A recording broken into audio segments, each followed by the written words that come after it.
Hello everyone and welcome to DelftStack. If your Windows 11 system is failing to download new patches and displaying error code 0x80240fff, it indicates an unexpected failure within your core update components. I will show you exactly how to reset your background update services and fix this installation error right now. Let's get started. First, you should run the Built-in Diagnostic Tool designed to automatically identify and clear out stalled update processes. Open your Windows settings, navigate to the System tab, and scroll down to select the Troubleshoot option. Click on Other Troubleshooters and locate the Windows Update entry at the top of the list. Click the Run button and allow the wizard to scan your system and apply automated repairs.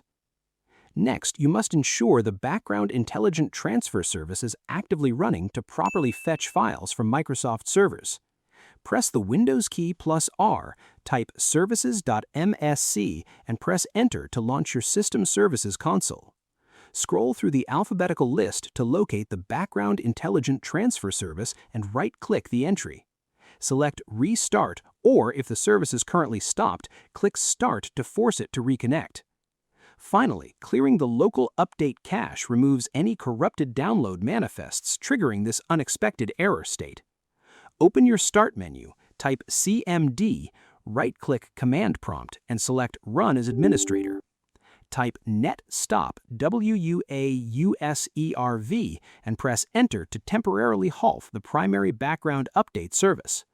Navigate to C:\Windows\software-distribution in File Explorer, delete every file inside, and type net start WUAUSERV to restart the service. I hope you found this guide helpful. Please like, share, and subscribe for more technical tutorials.